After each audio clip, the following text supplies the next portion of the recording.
Eric, I think you had talked about this, the idea of architectural considerations with Azure. What did you mean? How is it different in that regard?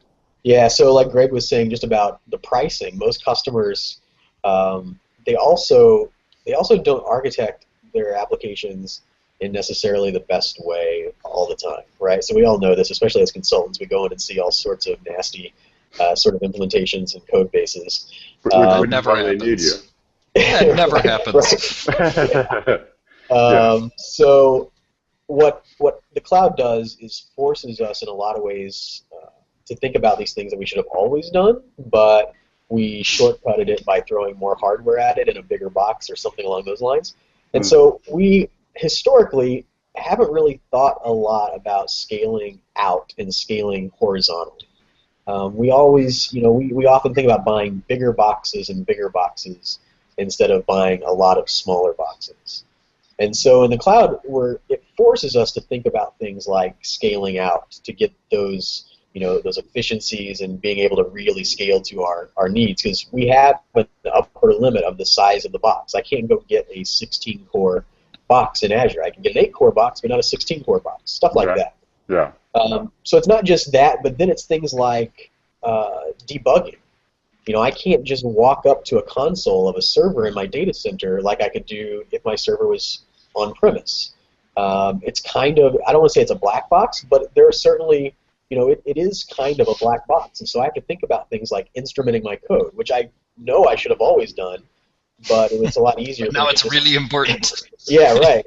Yeah. I need to think about that a lot more. So stuff like that, things that I was able to bypass in some other way without the public cloud, but now it's just forcing me to do things like I should have done the whole time.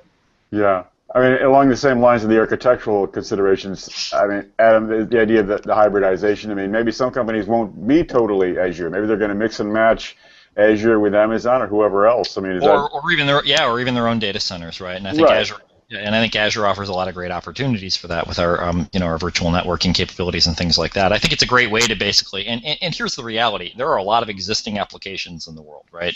If we could all just work on brand new software all the time, I think we would live in a fantasy land of everybody on this call, right? That'd be awesome. Mm-hmm. We never had to look at somebody else's code or much less our own code ever again. That'd be awesome. Refreshing. Right, exactly. But oftentimes life sort of intervenes, and we have to maintain existing systems, or we were trying to forklift a portion of a system into the cloud. We want to maybe put the web front ends online, but there's some portion of the data that still has to exist behind some corporate firewall, and it may be in a different data center for one reason. It may be Amazon's data centers, could be a Rackspace data center, could be our own private data center, things like that.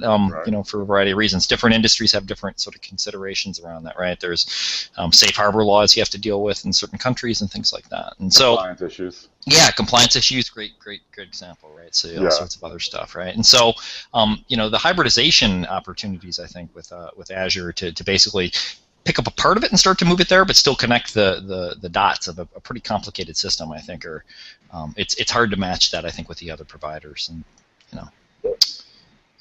to add on to that, there's a lot of hybrid services. So in Azure, so like Adam mentioned, and we run into this a lot. It's like Adam was saying, it's rare that you would move everything in an enterprise to Windows Azure.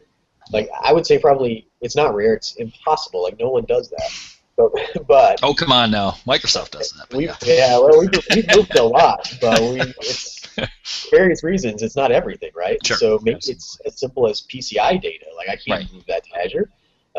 Stuff like that. So there's a lot of hybrid services in Azure, virtual networks being one of those, where I can really create a VPN tunnel between Windows Azure and my data center or another data center. Like, that's really nice.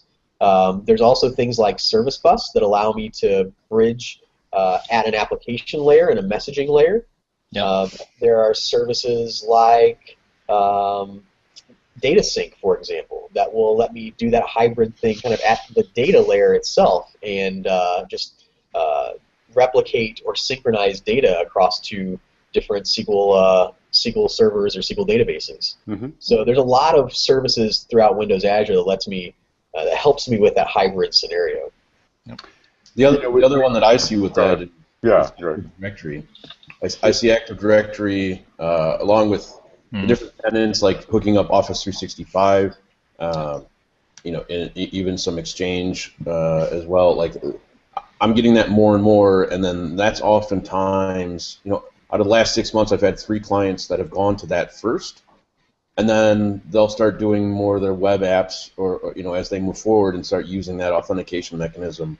But that's already set up, with the hybrid.